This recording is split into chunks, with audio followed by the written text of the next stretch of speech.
আমেনা আমাকে কিছুতেই বিদায় দিতে চাচ্ছে না, সে খুবই কান্নাকাটি করতেছে। আমাকে এয়ারপোর্টে সবাই বিদায় দিতে আসছে। আমরা গায়ে হলুদ থেকেই বাসায় এসে আবার এই রাতেই এয়ারপোর্টে চলে আসছি। রাত্র 2টার দিকে বাসা থেকে বের হয়েছি, আস্তে আস্তে সকাল হয়ে গেছে এয়ারপোর্টে। আমেনা কান্না করতেছে, কি করব, সবাইকে বিদায় দিয়ে একেবারে চেকিং বোর্ডিং সব ইমিগ্রেশন পার হয়ে এসে বসে আছি।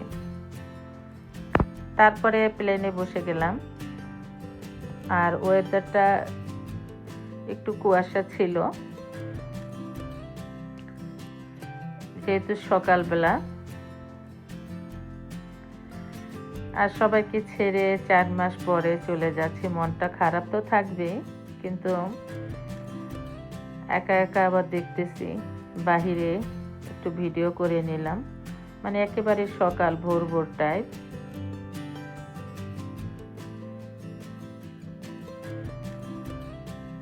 প্লেন ছেড়ে দিয়েছে। আগেই বলেছি, মানে এত তাপ ছিল। ভাতিজার গায়ে হলুদ ছিল রাতে, সেই গায়ে হলুদে আমরা অ্যাটেন্ড করেছি। তারপর ওখান থেকে রাত্র 10:30 11টায় বাসায় আসছি। বাসায় এসে আবার লাগেজ গুছিয়ে তারপরে 2টার দিকে আবার এয়ারপোর্টে চলে আসছি। মাঝখানে আর কোনো ভিডিও করতে পারিনি, মনও ছিল না আর ভালোও লাগে নাই।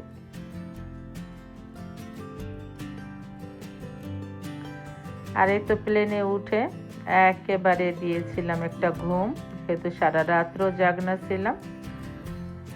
এক ঘুমে একেবারে 8 ঘন্টা ফ্লাইট টার্কি যেতে, ঢাকা থেকে।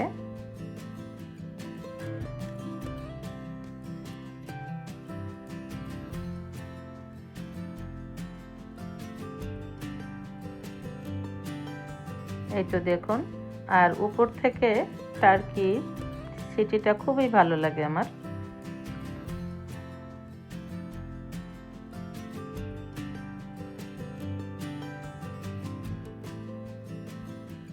বাট ক্যামেরাতে অতটা বোঝা যায় না, কিন্তু বাস্তবে খুবই ভালো লাগে দেখতে।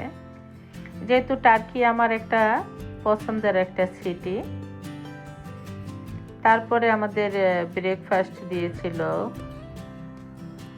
পরে আবার খাবারও দিয়েছিল। এগুলো আমি একটু একটু ভিডিও করে রেখেছিলাম। ঘুম থেকে উঠে খাবার টাবার খেতে খেতেই আমরা কিছুক্ষণ পরে ল্যান্ড করেছিলাম।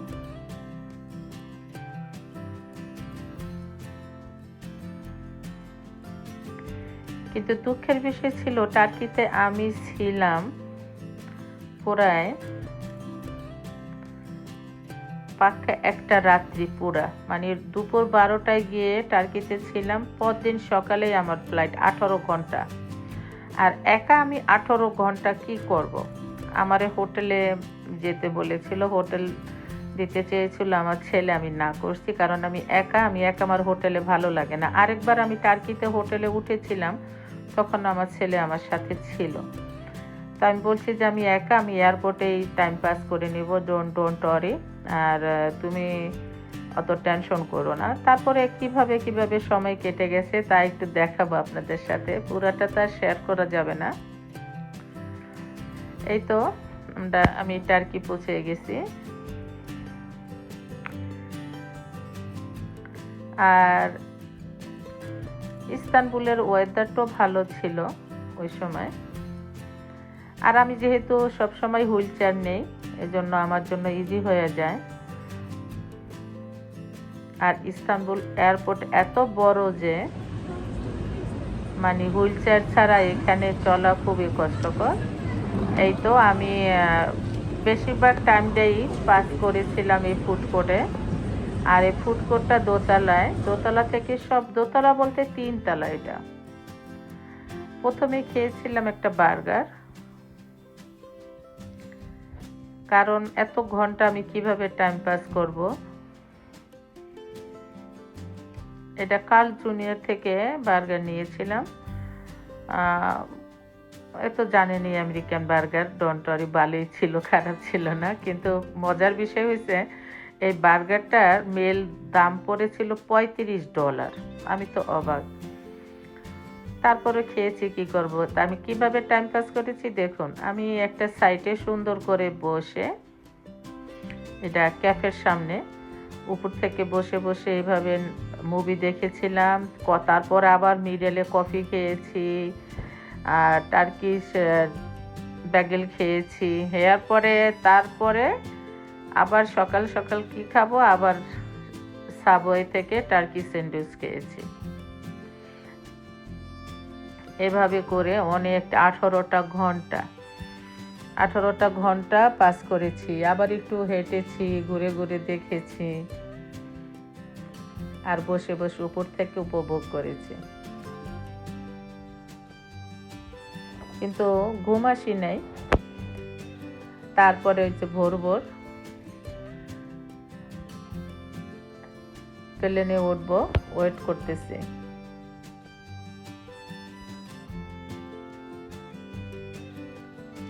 দুপুর 12টায় এসে এখানে ল্যান্ড করেছিলাম। পরদিন সকাল 7:30টায় আর কি, 7:30 না 8:30 ছিল। এই তো প্লেনে উঠে পড়েছি আলহামদুলিল্লাহ।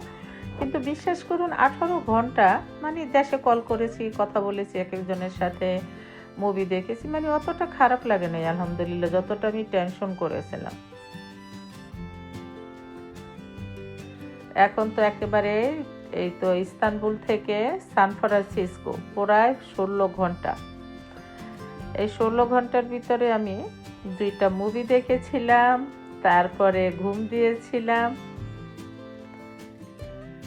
তারপরও দেখি যে ভালো, ঘুমাতে ঘুমাতে চলে আসছি। যেহেতু সারা রাত জাগনা ছিলাম, তো এই জন্য ঘুমিয়েছিলাম অনেকটা সময়। প্রায় 8 ঘন্টার মতো আমি ঘুমিয়েছিলাম প্লেনে।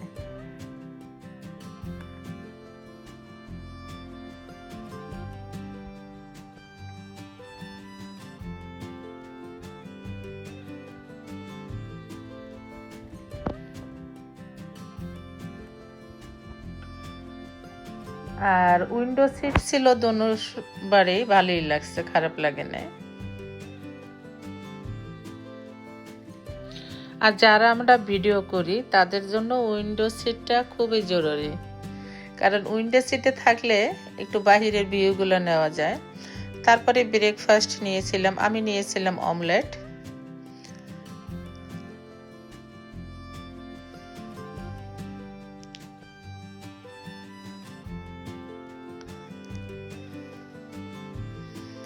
আমি মুভি দেখতেছিলাম আর খাচ্ছিলাম। পরে ছিল পাস্তা, কিন্তু পাস্তাটা ওই দিন ভালো লাগে না। আগে টার্কিশ খাবারগুলো অন্যরকম দিত, কিন্তু এবার টার্কিশের ওদের মেনুগুলো অতটা ভালো লাগে নাই। তারপরে কি করব, একটু তো খেতে হবে। এই তো পুরা 15 ঘন্টা জার্নির পরে আমরা সান ফ্রান্সিসকো প্লেন চলে আসছে আলহামদুলিল্লাহ। শুধু বলছে আল্লাহর রহমত। তারপরে প্লেনে সব জায়গায় নামাজ আদায় করছি, আর কারণ জার্নির পথে দোয়া আল্লাহ তাআলা কবুল করেন বেশি। আর নামাজ পড়ছি আর শুধু বলছি আল্লাহ তুমি আমাকে সুস্থ রেখো, আমি যেন সহি সালামতে ভালো মতো বাসায় যেতে পারি। এই তো আমরা ল্যান্ড করে ফেলেছি সান ফ্রান্সিসকোতে। এটা প্লেন থেকেই তোলা ভিডিওটা, প্লেনে বসেই করেছিলাম। এই তো আমরা হুইল চেয়ার যারা সবাই ওয়েট করতেছিলাম।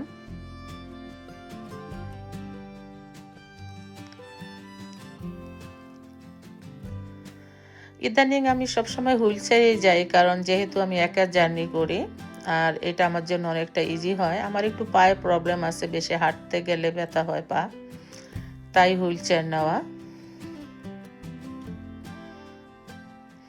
আর চাচাতে সবচেয়ে বড় বেনিফিট হচ্ছে যারা হুইল চেয়ারে থাকে তাদের এই ইমিগ্রেশন পার হতে বেশি লাইন ধরতে হয় না, খুবই অল্প সময়ের ভিতরে আমাদের ওরা বাইর করে দেয়।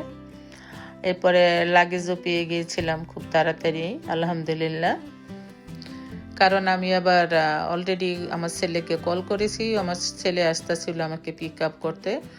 আমাদের সান্তা রোসা থেকে প্রায় 1 ঘন্টা লাগে আর কি আসতে। তো আমি এতক্ষণ আমি টার্লি বাইর হয়ে গিয়েছি, তারপরে স্টারবাক্সে বসে একটু একটা ব্যাগেল নিয়েছিলাম, কফি নিয়েছিলাম, একটা কলা নিয়েছিলাম, বসে বসে খাচ্ছি, ক্রিম চিজ দিয়ে বেগেল খাচ্ছি।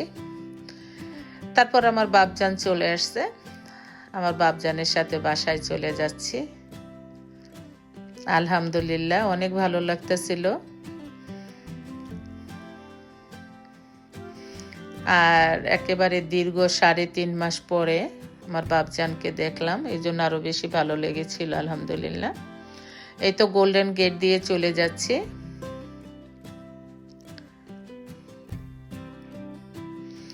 মানে আমাদের সান ফ্রান্সিসকো থেকে প্রায় 1 ঘন্টা লাগে আমাদের বাসায় ড্রাইভ করে যেতে, যদি কোনো না থাকে।